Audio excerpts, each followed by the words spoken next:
नमस्कार दोस्तों, घटना चक्र पूर्वालोकन की इस सीरीज में मैं प्रशांत आप सबका स्वागत करता हूं। इस सीरीज के तहत हम मध्यकालीन भारतीय इतिहास से जुड़े हुए पिछले वर्षों में विभिन्न परीक्षाओं में पूछे गए प्रश्नों को डिस्कस करेंगे। ये घटना चक्र की पूर्वालोकन सीरीज है जिसमें कि सभी हिंदी भाषी स्टेट पीएससी के प्रश्न हैं, आरओ के प्रश्न हैं और संघ लोक सेवा आयोग के भी प्रश्न इसमें शामिल हैं। इस किताब से आप सभी लोग परिचित हैं, तो पूरा टॉपिक जो है प्रश्न के माध्यम से कवर हो जाता है। तो एक प्रकार से ये एक रिवीजन सीरीज होगी जिसमें कि हमने जितना भी पढ़ा है उसको हम प्रश्नों के माध्यम से एक एक करके रिवाइज करेंगे। तो हिस्ट्री के क्रम में अभी तक एंशिएंट हिस्ट्री का पूर्वालोकन सीरीज चल चुका है, उसके सारे वीडियो अपलोड किए जा चुके हैं, तो उन्हें जो है आपने देख लिया होगा, मैं ऐसी उम्मीद करता हूं। इसके साथ ही एक अपील आपसे मैं करना चाहूँगा। आप लोग जैसा कि जानते हैं कि डिकोड एग्जाम का जो मूल चैनल है उसे हैकर्स के द्वारा हैक कर लिया गया है। वो लगभग 5-6 दिन हो गए और अभी तक उसकी कोई सूचना नहीं मिल पा रही है। और ऐसे में आप लोग जितना अधिक प्रेशर क्रिएट कर पाएंगे यूट्यूब सपोर्ट टीम पर, उतना ज़्यादा जो है जल्दी उस चैनल के वापस आने की उम्मीद है। ये डी कोड एग्जाम 2.0 चैनल है, जो हमारा मूल चैनल है वो हाईजैक हो गया है। आप सब लोग परिचित होंगे, जो लोग नहीं परिचित होंगे उनको मैं बता रहा हूं। बहुत सारे लोगों ने हमारा सपोर्ट किया है, समर्थन किया है, उन सभी लोगों को हृदय से बहुत बहुत धन्यवाद देता हूं।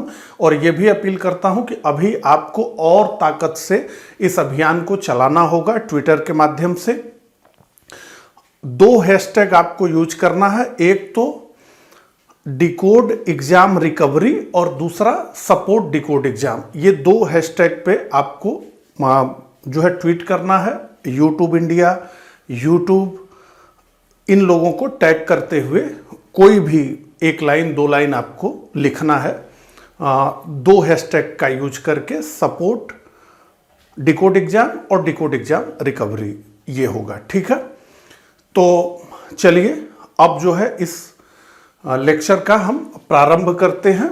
आपको आपके स्क्रीन पे प्रश्न दिखते जाएंगे। मेरे साथ इन प्रश्नों को पढ़ते हुए, इन्हें सॉल्व करते हुए और कमेंट बॉक्स में अपना उत्तर लिखते हुए आप सभी लोग आगे बढ़ेंगे।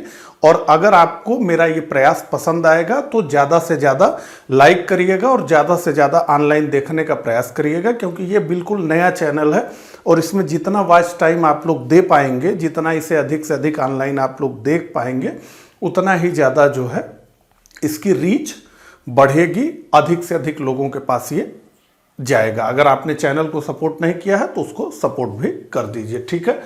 तो अब आपके स्क्रीन पे पहला प्रश्न आ चुका है। पैगंबर हजरत मोहम्मद का जन्म हुआ था। तो हमारे पास 4 ऑप्शन है, 1570 ईस्वी, 622 ईस्वी, 642 ईस्वी, 670 ईस्वी।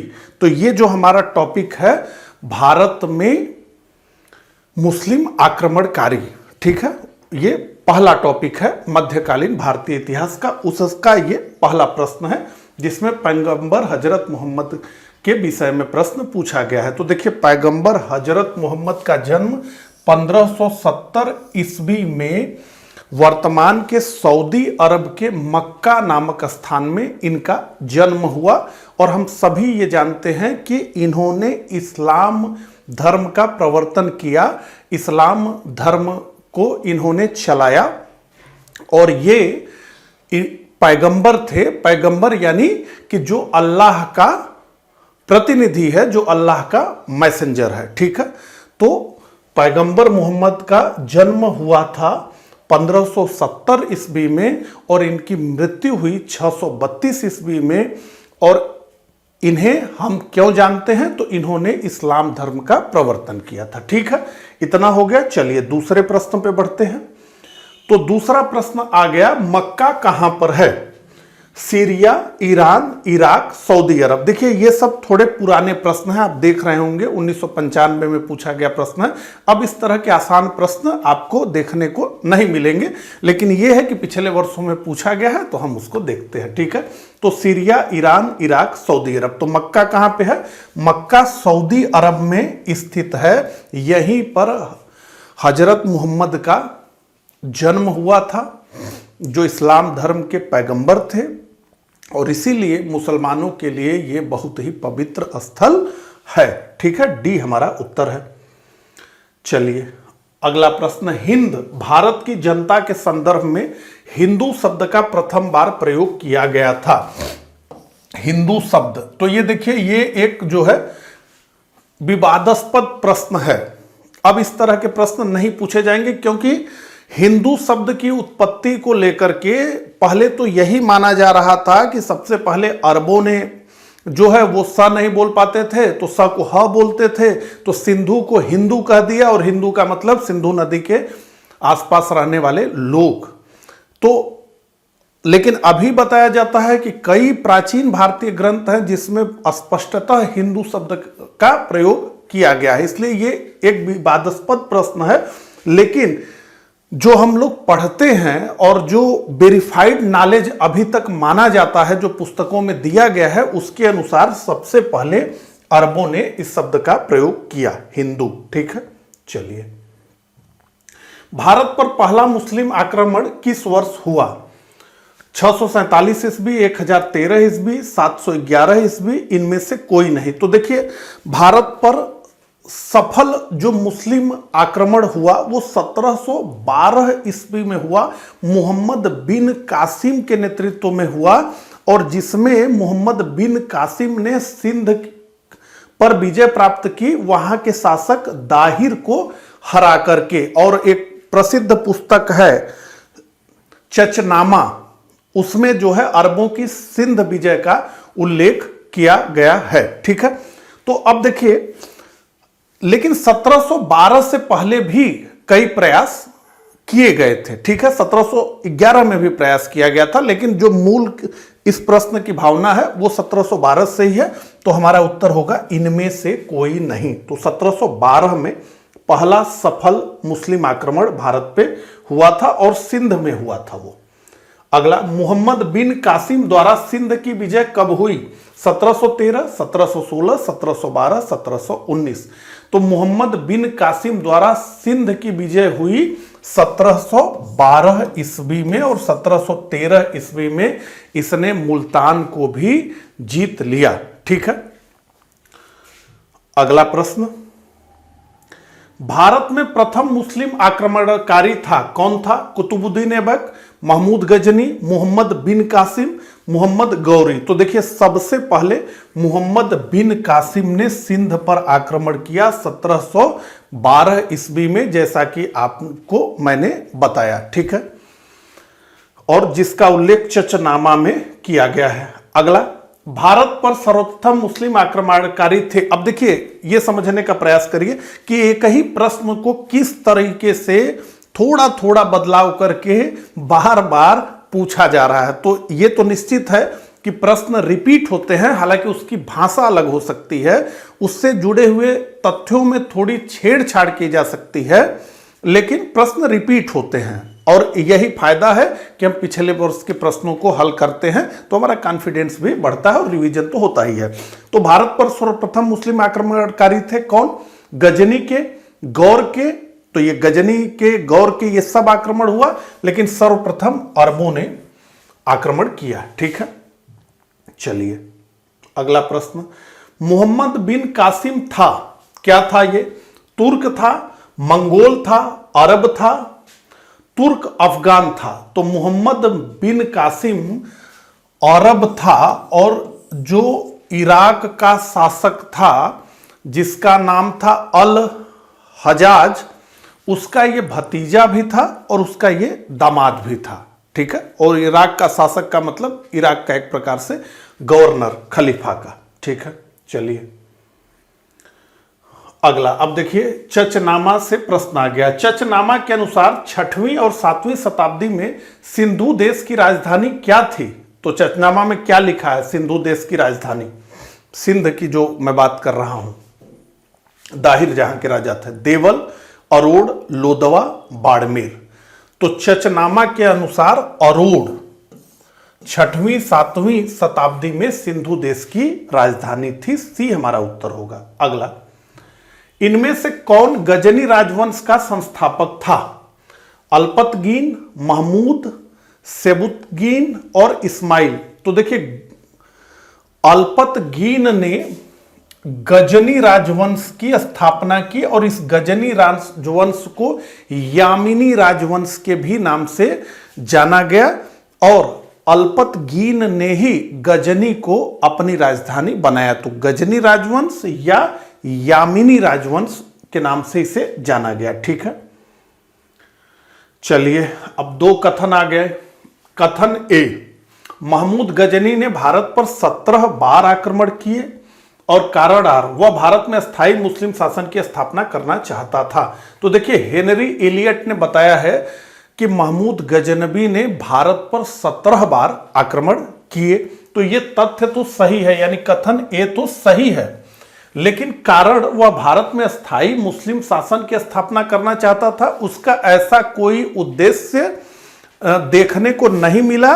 उसका जो उद्देश्य देखने को मिला कि वो हर बार आक्रमण करता था और यहां से धन दौलत लूट करके अपने देश जाता था और सबसे अधिक धन की लूट उसने प्रसिद्ध सोमनाथ मंदिर जो गुजरात के सौराष्ट्र में स्थित है उसको जो है बुरी तरह से लूटने का काम किया था। तो इसका कोई विचार नहीं था कि भारत पर हम अपना शासन स्थापित करेंगे, बल्कि इसने भारत को लूटने के दृष्टिकोण से ही देखा था। तो ऐसे में ए सही है और आर गलत है, यानी सी हमारा उत्तर है।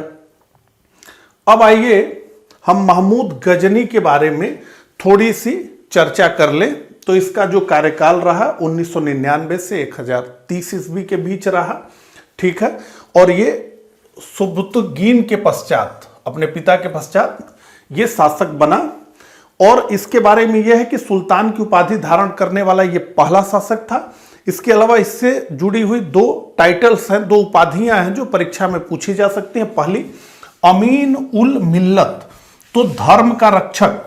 ठीक है, इसका अनुवाद किया गया, लेकिन वास्तव में इसका अर्थ है इस्लाम का रक्षक। ठीक है, सोमनाथ मंदिर को लूट लिया, इतना जो है हिंदुओं का कत्लेआम कर दिया, तो निश्चित रूप से अमीन उल मिल्लत ये क्या है? इस्लाम का रक्षक है। और क्या है? यामीन उद दौला है, यानी साम्राज्य का दाहिना हाथ है। ठीक है, साम्राज्य का दाहिना हाथ, किसके साम्राज्य का?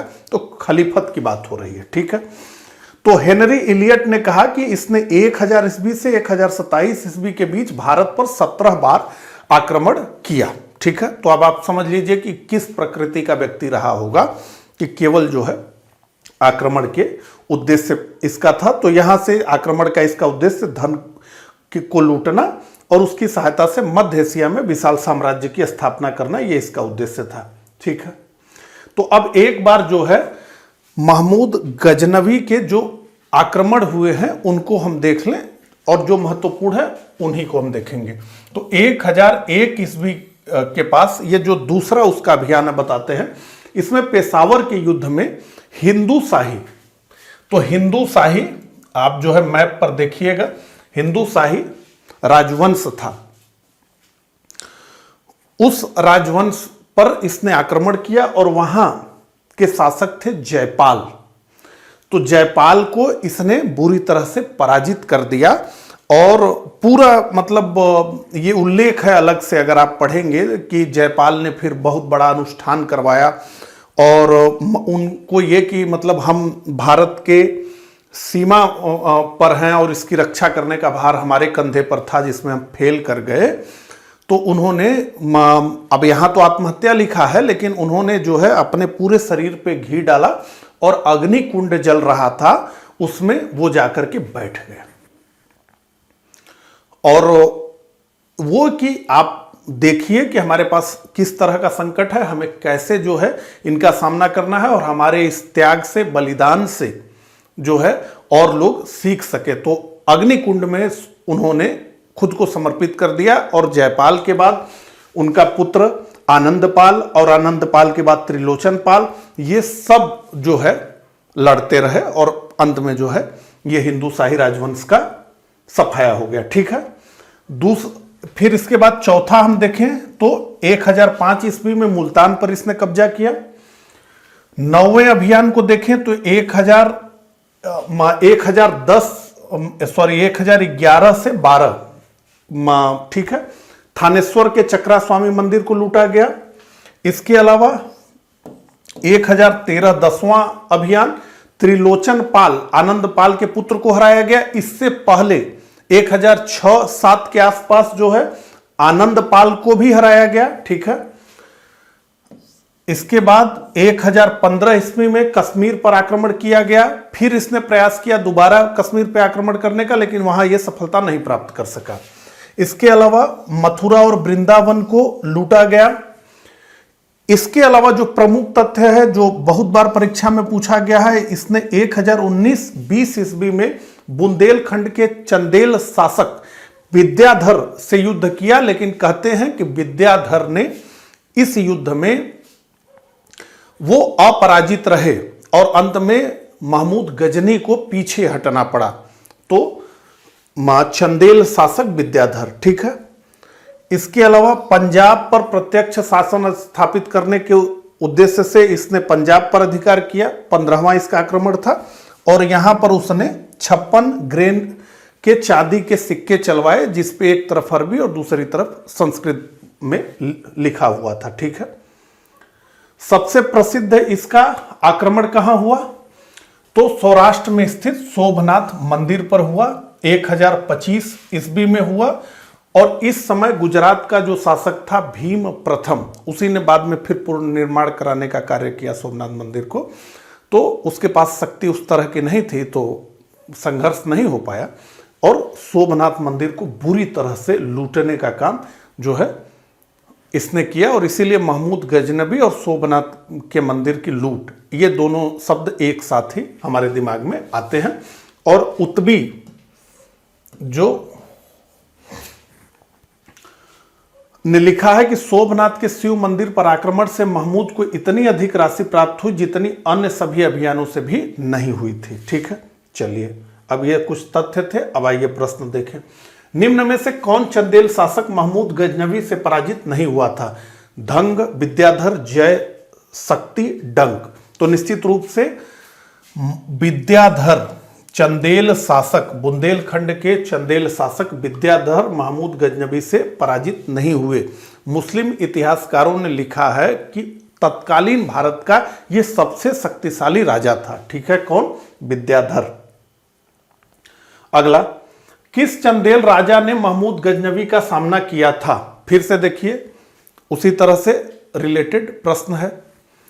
कुमारपाल, भीम द्वितीय, विद्याधर। तो निश्चित रूप से इसका उत्तर है सी, विद्याधर। 13 का उत्तर सी, विद्याधर। चलिए अगले प्रश्न पे बढ़ते हैं। महमूद गजनवी का दरबारी इतिहासकार कौन था? हसन निजामी, उत्बी, फिरदौसी, चंदरबरदाई। तो महमूद गजनवी का दरबारी इतिहासकार था उत्बी। उत्बी महमूद गजनवी का दरबारी इतिहासकार था। इसी ने किताब उल यामिनी या तारीख ए यामिनी की रचना की थी। ठीक है। तो उत्बी। चलिए अगले प्रश्न पे बढ़े। शाहनामा का लेखक कौन था? उत्बी, फिरदौसी, अलबरूनी, बरनी। तो शाहनामा का लेखक था फिरदौसी। ठीक है। तो दिल्ली सल्तनत, मुगल साम्राज्य और भारत पर अरबों का आक्रमण, इन से जुड़ी हुई जो महत्वपूर्ण पुस्तकें हैं, जो महत्वपूर्ण रचनाएं हैं, उनके जो लेखक हैं, उनसे 1-2 प्रश्न आपको एग्जाम में जरूर देखने को मिलेगा और जिसका कि आप यहां पर देख ही रहे हैं। ठीक है, कि इससे पूछा गया है। और ये जो फिरदौसी था, इसे पूर्व का होमर कहा गया। ठीक है। ये फारसी भाषा में इसने लिखा था शाहनामा। अगला, पुराणों का अध्ययन करने वाला प्रथम मुसलमान था? अबुल फजल, अब्दुल कादिर बदायूनी, अल बरूनी, दारा सिको। तो देखिए, अल बरूनी जो कि महमूद गजनवी के साथ भारत आया था, वो केवल इतिहासकार ही नहीं था, बल्कि इसके बारे में अल-बरूनी के बारे में ये है कि ये खगोल विज्ञान, भूगोल, गणित, तर्कशास्त्र आदि में भी रुचि रखता था। और इसी के बारे में है कि इसने पुराणों का अध्ययन सबसे पहले किया था। तो उत्तर हमारा है सी, अल-बरूनी। अल-बरूनी से जुड़ी हुई कुछ महत्वपूर्ण तथ्यों को देख लीजिए, ठीक है। तो किताबुल हिंद या तहकीक हिंद पुस्तक की इसने रचना की। इस पुस्तक को क्या कहा जाता है? तो अरबी भाषा में लिखित इस पुस्तक को 11वीं सदी के भारत का दर्पण कहा जाता है, ठीक है, कि जिसको पढ़ करके 11वीं सदी के भारत को आप अच्छे से समझ पाएंगे।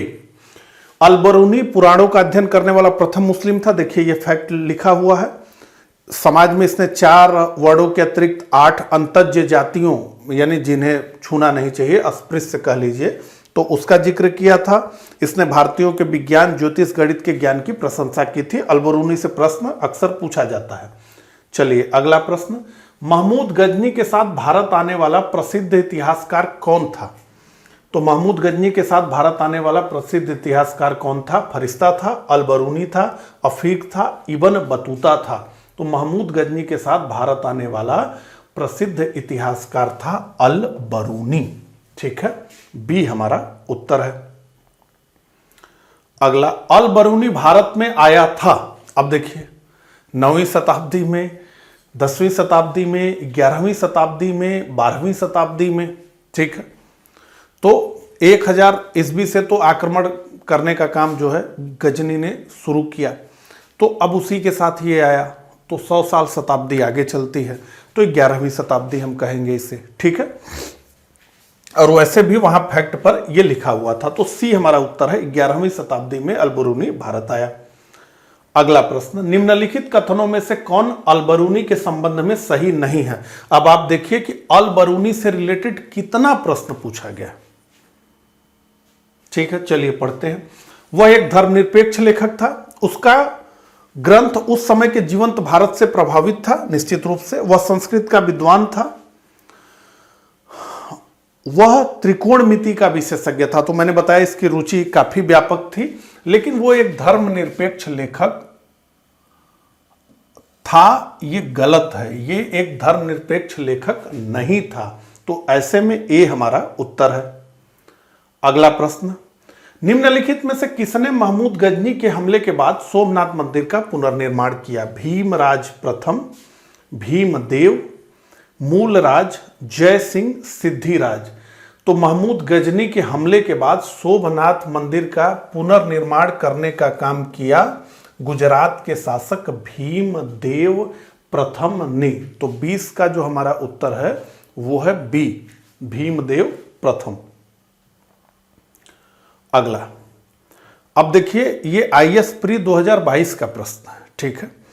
और थोड़ा सा ट्विस्ट किया गया है कि हाल ही में प्रधानमंत्री ने वेरावल में सोमनाथ मंदिर के निकट नए सर्किट हाउस का उद्घाटन किया। अभी इस लाइन का तो कोई मतलब नहीं है, लेकिन उसके बाद वाली लाइन, सोमनाथ मंदिर के बारे में निम्नलिखित कथनों में से कौन से सही हैं? तो 3 कथन यहां पर दिए गए हैं सोमनाथ मंदिर से रिलेटेड। पूछा जा रहा है कि कौन से कथन सही हैं। पहला है, सोमनाथ मंदिर ज्योतिर्लिंग देव मंदिरों में से एक है, तो निश्चित रूप से 12 ज्योतिर्लिंगों में से एक है। अल-बरूनी ने सोमनाथ मंदिर का वर्णन किया है। मैंने आपको बताया कि अल-बरूनी ने लिखा है कि सबसे ज्यादा अगर किसी अभियान से धन दौलत की प्राप्ति हुई तो वो सोमनाथ मंदिर से ही हुई। सोमनाथ मंदिर के बारे में बहुत सारे तथ्य लिखे गए हैं। अब इस तरह के भी तथ्य हैं कि वहां पर 50,000 जो तीर्थयात्री आते थे उनके रुकने की व्यवस्था थी। 4,000 से 5,000 तो केवल मंदिर के कार्यकर्ता थे, पूरे प्रबंधन टीम थी। और मंदिर के बाहर के प्रांगण में सैकड़ों नर्तकियां नृत्य करती थी। तो बड़ा गजब का वर्णन है। वो कितना बड़ा मंदिर रहा होगा, आप सोच के देखिए। मंदिर या मंदिर कॉम्प्लेक्स, भारत में केवल मंदिर बनाने की परंपरा नहीं रही है, मंदिर कॉम्प्लेक्स। तो मंदिरों का एक पूरा समूह, एक पूरी व्यवस्था जिसके अंदर एक मुख्य मंदिर होता था, तो उसको हम कहते थे कि मंदिर कॉम्प्लेक्स है वो। तो सोमनाथ मंदिर ज्योतिर्लिंग देव मंदिरों में से एक है। अलबरूनी ने सोमनाथ मंदिर का वर्णन किया निश्चित रूप से।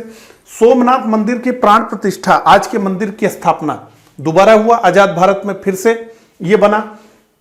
तो राष्ट्रपति एस राधाकृष्णन द्वारा की गई थी? तो नहीं, राष्ट्रपति राजेंद्र प्रसाद इसके प्राण प्रतिष्ठा के कार्यक्रम में गए थे, यानी मंदिर के उद्घाटन के कार्यक्रम में डॉक्टर राजेंद्र प्रसाद गए थे। और यह कहा जाता है कि नेहरू जी को आपत्ति थी कि एक धर्मनिरपेक्ष राज्य के राष्ट्रपति के रूप में आपको किसी धार्मिक कार्य में नहीं जाना चाहिए, लेकिन कहते हैं कि नेहरू जी को पूरी तरह से इग्नोर करके डॉक्टर राजेंद्र प्रसाद पहुंचे और इस प्राण प्रतिष्ठा के कार्यक्रम में उन्होंने भाग लिया।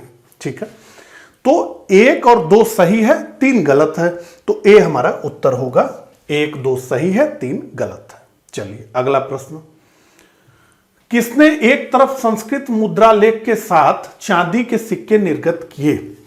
मोहम्मद बिन कासिम, महमूद गजनबी, शेर शाह, अकबर। ठीक है, तो महमूद गजनबी हमारा ये उत्तर है। संस्कृत मुद्रा लेख के साथ चांदी के सिक्के निर्गत किए। आप लोगों के लिए मेरा होमवर्क ये है कि आप इसको पता करेंगे कि उस संस्कृत मुद्रा लेख, उस सिक्के पर आखिर संस्कृत में लिखा क्या गया था। ये कमेंट बॉक्स में आप बताएंगे, जिसको पता होगा तो और लोग भी पढ़ेंगे। ठीक है, तो बी हमारा उत्तर है। चलिए अब आगे बढ़ते हैं। निम्नलिखित में से मध्य एशिया के किस शासक ने 1192 ईस्वी में उत्तर भारत को जीता? जलालुद्दीन, मंगबरनी, गजनी का महमूद, सिहाबुद्दीन मोहम्मद गौरी और डी चंगेज खान। तो देखिए 1191 ईस्वी में तराइन का प्रथम युद्ध लड़ा गया और तराइन के इस प्रथम युद्ध में दिल्ली और अजमेर के शासक पृथ्वीराज चौहान, जिन्हें राय पिथौरा कहा जाता है, ने सिहाबुद्दीन मोहम्मद गौरी को हरा दिया। और कई किंवदंतियां इस युद्ध से जुड़ी हुई हैं, जिसमें से एक ये भी है कि उन्होंने फिर जो है इसको मृत्युदंड देने की जगह इसको जो है फिर से स्वतंत्र कर दिया। इसको जो है का उन्होंने इसे मारा नहीं। और फिर अगले 1 वर्ष में इसने अपनी पूरी ताकत जुटाई, एक बड़ी सेना खड़ी की और फिर से तराइन के मैदान में आकर डट गया 1192 ईस्वी में। और एक लंबे समय तक पृथ्वीराज चौहान को संधि के बहाने इसने उलझाए रखा और अचानक पृथ्वीराज चौहान के सैनिकों पर इसने जो है आक्रमण किया और पृथ्वीराज चौहान को तराइन के दूसरे युद्ध में इसने 1192 ईस्वी में पराजित कर दिया। और इसी के साथ जो है इसने उत्तर भारत को जीत लिया। और जो भारत में मुस्लिम आक्रांताओं का राज प्रारंभ हुआ, जो कि फिर ब्रिटिश राज से ही रिप्लेस हुआ, जिसके बीच में मराठाओं का एक इतिहास बना जो हम जानते हैं, वो इतने लंबे समय का जो आक्रमणकारियों के राजवंश भारत में स्थापित हुए, उसका ये प्रथम चरण था। यहीं से फिर जो है भारत मुस्लिम आक्रमणकारियों के हाथ में चला गया। पृथ्वीराज चौहान की हार, तराइन का दूसरा युद्ध, बहुत महत्वपूर्ण घटनाक्रम ये रहा है भारत के इतिहास में। ठीक है, इससे पहले भारत में मोहम्मद गजनवी पहुंचा और उसने लूट भी मचाई, लेकिन वो फिर बैक हो गया। तो सबसे पहले तो वो पहुंचा और उसके बाद जो है सिंध की विजय करके लगभग वही सिंध में ही भारत, उत्तर भारत में अभी तक नहीं आ पाए थे ताकत के रूप में। तो ये पहला व्यक्ति है, इसलिए बहुत महत्वपूर्ण है, सिहाबुद्दीन मोहम्मद गौरी। ठीक है, तो 23 का उत्तर हमारा है सी। आगे बढ़ते हैं। मोहम्मद गौरी को सबसे पहले किसने पराजित किया? मूलराज द्वितीय, पृथ्वीराज चौहान, जयचंद्र, पृथ्वीराज द्वितीय। तो मोहम्मद गौरी को सबसे पहले पराजित किया मूलराज द्वितीय ने, ठीक है। तो मूलराज सेकंड ने इसे पराजित करने का काम किया। आइए मोहम्मद गौरी से जुड़े हुए कुछ महत्वपूर्ण तथ्यों को हम देख लेते हैं, एक हमारा रिवीजन हो जाएगा। तो देखिए, इसको भारत में तुर्की राज्य का संस्थापक कहा जाता है, भारत में मुस्लिम साम्राज्य का वास्तविक संस्थापक कहा जाता है। मिनहाज की तबकात ए नासिरी में गौरी की भारत विजय का विवरण दिया गया है। इसने 1175 ईस्वी में मुल्तान के सिया शासक पर आक्रमण किया और 1178 ईस्वी में पाटन गुजरात पर आक्रमण किया। और यहां किसका राज्य था? तो सोलंकी राजवंश था। और उस राजवंश के मूल राज द्वितीय ने इसका सामना किया। हालांकि युद्ध लड़ने का काम उनके पुत्र भीम द्वितीय के हाथ हुआ। माउंट आबू पर्वत के पास यह युद्ध हुआ जिसमें कि मोहम्मद गौरी को पराजय मिली, ठीक है। तो पृथ्वीराज चौहान से पहले मूलराज द्वितीय ने या भीम द्वितीय ने इसको पराजित 1178 ईस्वी में कर दिया था। तो 1191 में तराइन का प्रथम युद्ध हुआ जिसमें पृथ्वीराज चौहान ने गौरी को परास्त कर दिया। उसके बाद 1192 ईस्वी में तराइन का दूसरा युद्ध हुआ जिसमें पृथ्वीराज चौहान मोहम्मद गौरी के हाथों हार गए। और जैसा मैंने आपको बताया, लिखा है कि तराइन का द्वितीय युद्ध बहुत निर्णायक माना जाता है। इस युद्ध ने दिल्ली सल्तनत की स्थापना का मार्ग क्या कर दिया? प्रशस्त कर दिया। इसके बाद 1194 ईस्वी में चंदावर का युद्ध लड़ा गया। मोहम्मद गौरी और राजा जयचंद के बीच बहुत मजबूत स्टेट यह भी था, कन्नौज का गढ़वाल राजवंश, राजा जयचंद, इनको भी 1194 ईस्वी में जयचंद को इसने हरा दिया। और जयचंद ने तराइन के दूसरे युद्ध में पृथ्वीराज चौहान का साथ नहीं दिया क्योंकि उनके बीच स्थिति बहुत बिगड़ गई थी संयोगिता को लेकर के, ठीक है। 1206 ईस्वी में गौरी ने भारत में कोखरों के विरुद्ध अभियान किया। यह उसका आखिरी अभियान है। इसकी मृत्यु से जुड़ा हुआ भी अलग अलग तथ्य है, जैसे खोखरों ने इसकी हत्या की। और इसके अलावा हम जानते हैं कि शब्दवेदी बाण से पृथ्वीराज चौहान ने इसकी हत्या की जब उनकी आंखें इसके द्वारा निकाल ली गई थी। तो ये सारी कहानी है, ठीक है।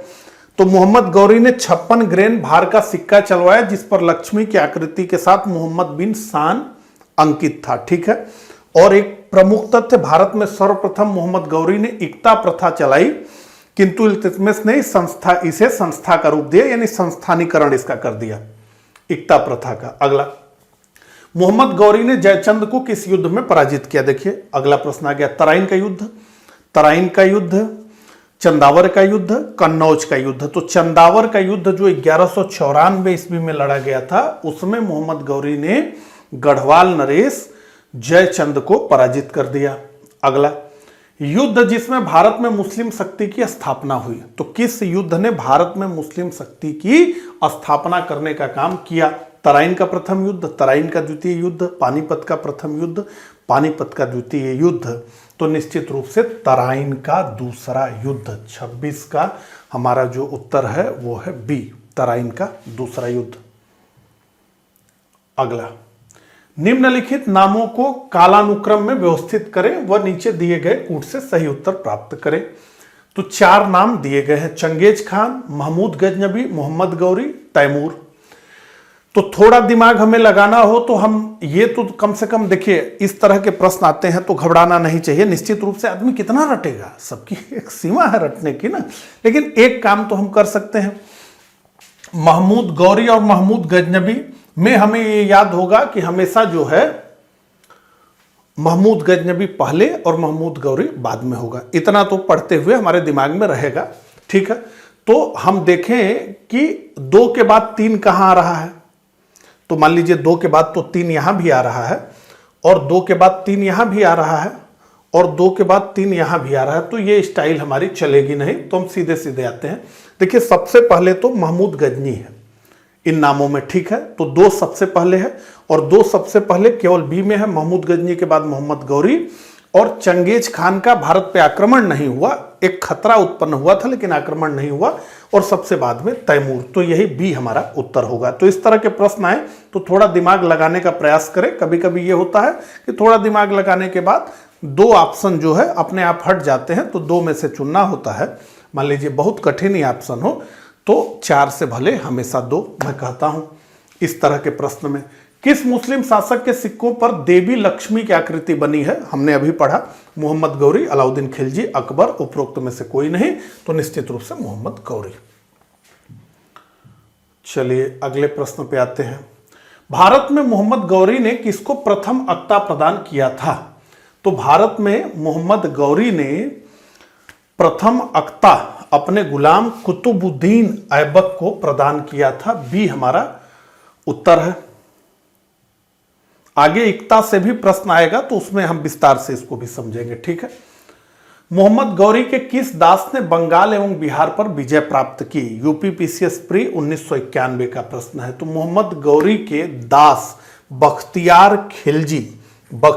खिलजी ने बंगाल एवं बिहार पर विजय प्राप्त की और इसने बहुत अधिक विध्वंस मचाने का काम किया। जो नालंदा बिहार था, जो विक्रमशिला बिहार था, उसमें हजारों किताबें थी, बल्कि लाखों किताबें कहते हैं। मतलब एक किताबों की संख्या कितनी रही होगी इसे बताने के लिए ये कहा जाता है कि महीनों तक किताबें जलती रही। पूरी तरह से इसने उस शिक्षा के केंद्र को समाप्त करने का काम किया, क्योंकि वो थियरी है कि भाई सब चीजें क्या है, सोर्स ऑफ नॉलेज क्या है, तो वो एक अथॉरिटी से आता है। मेरी बातों को समझने का प्रयास करिएगा। नॉलेज कहां से आता है? नॉलेज एक अथॉरिटी से आता है और उस अथॉरिटी ने जो लिख दिया वो संपूर्ण है, उसके बाहर कुछ भी नहीं है। वही नॉलेज क्या है? परिपूर्ण है, उसके बाहर कुछ भी है ही नहीं।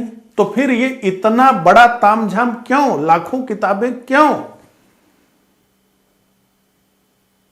तो इस हिसाब से आप सोच करके देखिए कि भाई आपने आक्रमण किया, आप अपना राज्य स्टेब्लिश कर लीजिए, लेकिन आप विश्वविद्यालयों को क्यों जला रहे हैं? किताबों से आपको क्या परेशानी है? ठीक है, कभी समय मिले तो इस पर भी ध्यान दीजिएगा। तो यहां सेन वंश का शासन था बंगाल पे। लक्ष्मण सेन उस समय तत्कालीन शासक थे। उनको राजधानी छोड़नी पड़ी, जो उनकी राजधानी थी नदिया। पूरे जनता ने आत्मसमर्पण कर दिया, वो पूर्वी बंगाल में चले गए, वहां से उन्होंने शासन किया। तो बख्तियार खिलजी, ठीक है। अगला, बिहार का प्रथम मुस्लिम विजेता कौन था? मलिक इब्राहिम, इल्तुतमिश, बख्तियार खिलजी, अली मर्दान खिलजी। इसी तरह के प्रश्न बनते हैं, इसीलिए भारत में स्टेशनों के नाम बख्तियार खिलजी के नाम पे रखे जाते हैं। जिसने इतना जघन्य अपराध किया उसके नाम पे बिहार में स्टेशन है। और पूछा क्या जा रहा प्रश्न देखिए, बिहार का प्रथम मुस्लिम विजेता कौन था? तो बिहार का प्रथम मुस्लिम विजेता था बख्तियार खिलजी। स्टेट पीसीएस का प्रश्न है, बीपीएससी का प्रश्न है। अगला, नालंदा बिहार का विध्वंस किया था? बख्तियार खिलजी, कुतुबुद्दीन ऐबक, मोहम्मद बिन तुगलक, अलाउद्दीन खिलजी। निश्चित रूप से बख्तियार खिलजी, और इसीलिए इसे इनाम दिया गया। आजाद भारत में इसके नाम से स्टेशन का नाम रख दिया गया। अगला, नीचे 2 कथन दिए गए हैं जिनमें एक को कथन ए तथा दूसरे को कारण आर कहा गया। पहला, भारत पर तुर्की आक्रमण सफल हुए? निश्चित रूप से सफल हुए। उत्तर भारत में राजनीतिक एकता नहीं थी? निश्चित रूप से उत्तर भारत में राजनीतिक एकता नहीं थी। उत्तर भारत में राजनीतिक एकता नहीं थी, इसीलिए तुर्की आक्रमणकारी सफल हुए। ऐसा नहीं था। 2 दृष्टांत हम जानते हैं, मोहम्मद गौरी को भी हराया गया और पृथ्वीराज चौहान ने मोहम्मद गौरी को तराइन के युद्ध में हराया। तो ऐसा नहीं था कि ताकत में कमजोर थे भारतीय। पहला तो सेंट्रलाइज एक स्टेट नहीं बन पाया उस तरह का, जो बड़ा स्टेट हो, जो रोकने का काम करे। बड़ा स्टेट का मतलब बड़ा संसाधन। और दूसरी चीज ये कि राजनीतिक एकता की कमी थी। तो जब तराइन के दूसरे युद्ध में लोहा ले रहे थे पृथ्वीराज चौहान, तो गढ़वाल नरेश जयचंद देख रहे थे। बल्कि उनके पे तो आरोप है कि उन्होंने बुलाया ही था इसको कि आप आइए जो है कहते हैं कि भारतीय जो तलवारें थी उनके बराबर में उस समय दुनिया में कोई नहीं खड़ा हो पाता था, इतने अच्छे तलवारबाज थे। तो कोई जो है शारीरिक कमजोरी थी या साहस की कमजोरी थी, ये सारी चीजें नहीं थी, लेकिन राजनीतिक एकता की कमी थी। समाज में क्या था कि समाज में बड़े और छोटे का भाव बना हुआ था, ये सारे कारण लेकर के डूब गए। ठीक है, और जब तक आंख खुला तब तक तो इस्लामी आक्रमणकारियों के चंगुल में भारत फंस गया। कथन ए तथा कारण आर दोनों सही है, तथा कारण आर कथन ए की सही व्याख्या करता है। जैसे इस तरह के प्रश्न में आप लोग अक्सर हो जाते हैं, तो मैं एक स्टेटमेंट पढ़ रहा हूं, उससे आप अंदाजा लगा लेंगे कैसे ही होता है। भारत पर तुर्की आक्रमण इसलिए सफल हुए कि उत्तर भारत में राजनीतिक एकता की कमी थी। तो ये स्टेटमेंट आ जा रहा है, तो इसका मतलब है कि कारण आर कथन ए की सही व्याख्या कर रहा है। ठीक है, तो इस तरह से कुल 33 प्रश्नों को हमने देखा जो भारत में मुस्लिम आक्रमणकारी से रिलेटेड थे। अब इसके बाद जो है गुलाम वंश का प्रारंभ होगा। तो मुझे कमेंट करके जरूर बताइएगा कि मेरा ये प्रयास आप सभी को कैसा लगा। साथ ही फिर से मैं एक बार निवेदन करना चाहूंगा कि सपोर्ट डिकोड एग्जाम और डिकोड एग्जाम रिकवरी, ये 2 हैशटैग जो है आप ज़्यादा से ज़्यादा ट्विटर पर चलाइए, ताकि जो है हमारा जो मूल चैनल है वो वापस आ सके। तो मिलता हूं इसी तरह के अगले लेक्चर में, तब तक के लिए आप सभी को नमस्कार, धन्यवाद।